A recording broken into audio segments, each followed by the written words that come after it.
Assalamualaikum warahmatullahi wabarakatuh. Perkenalkan, nama saya Nining dengan nama ilmiah Kalamus Rotang dari kelompok 4 Arekasi dari kelas 1B. Kali ini saya akan menjelaskan mengenai esai saya yang berjudul Mahasiswa sebagai Agent of Control Sosial di masa pandemi COVID-19. Yang pertama, mahasiswa memberikan edukasi terhadap masyarakat, yaitu mulai dari lingkup terkecil, yaitu lingkup keluarga, hingga lingkup ke warga yang lain, karena tidak memungkinkan untuk berkerumunan. Atau kita bisa menggunakan poster atau juga menggunakan media sosial untuk melakukan edukasi. Edukasi ini dilakukan yaitu untuk memberitahukan betapa bahayanya COVID-19 yang menyerang sistem pernafasan.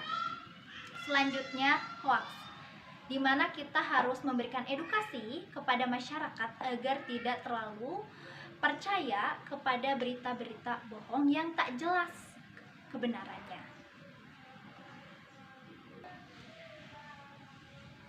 Selain itu, mahasiswa juga harus memberi contoh kepada masyarakat di mana harus mematuhi protokol kesehatan, yaitu menggunakan masker dan menggunakan hand sanitizer atau mencuci tangan dengan sabun. Selanjutnya, yang kedua yaitu pendataan penduduk. Pendataan penduduk ini yang pertama adalah mendata warga yang mempunyai gejala COVID-19. Yang kedua, mendata warga yang terdampak oleh COVID-19, di mana yang bekerja itu harus di PHK, terus ekonominya yang menurun. Hal ini untuk apa? Nah, ini data ini untuk pemutakhiran bansos, bantuan sosial dari pemerintah.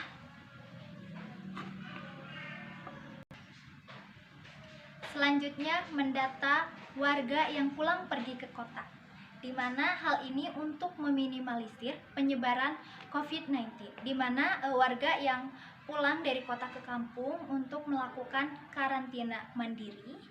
Jika memang terdapat gejala, itu dikarantinakan di tempat.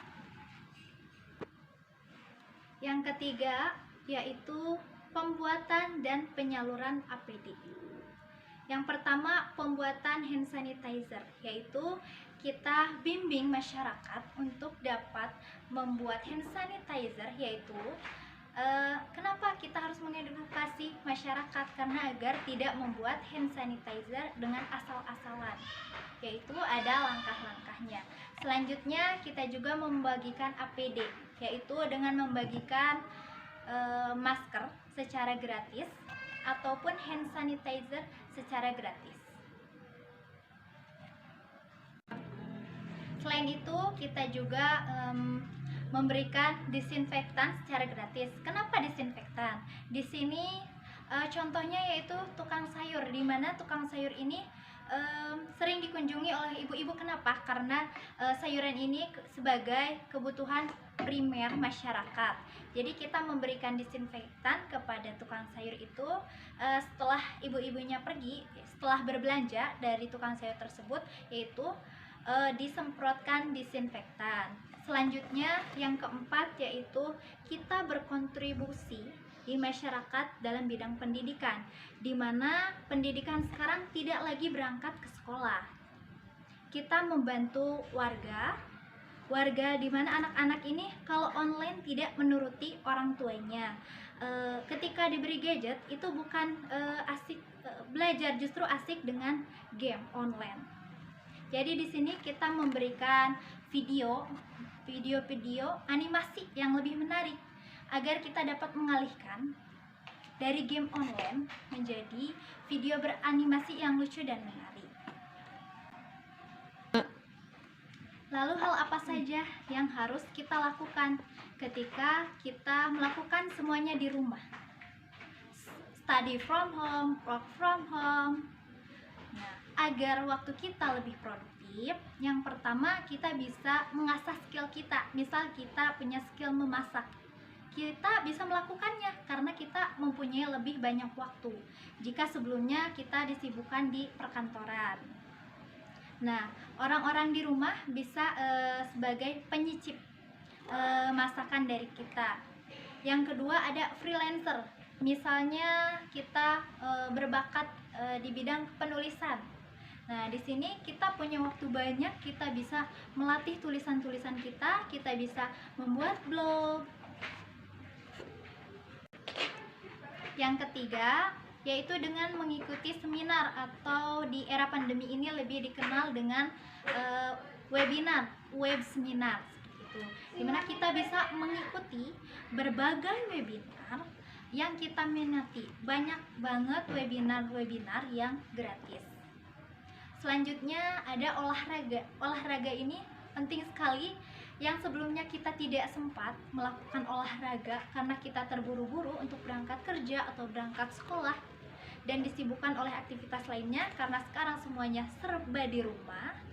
Maka dari itu kita lakukan olahraga di rumah saja selama 20 atau 30 menit per hari. Selanjutnya kita bisa berjualan online untuk menambah penghasilan kita. Jika sebelumnya kita berjualan di toko, namun toko tidak diperbolehkan untuk buka karena mengurangi penyebaran COVID-19. Selanjutnya kita bisa bercocok tanam. Jika sebelumnya kita tidak punya waktu untuk menanam, kita hanya bisa membeli. Misalnya kita menanam sayuran. Nah, waktu luang kita banyak. Kita bisa menanam cabai sendiri, tomat sendiri, sehingga karena waktu kita banyak, selain itu kita bisa mengkonsumsinya sendiri hingga menghemat pengeluaran. Karena di luaran sana harga cabai atau sayuran lainnya itu meningkat semenjak COVID-19.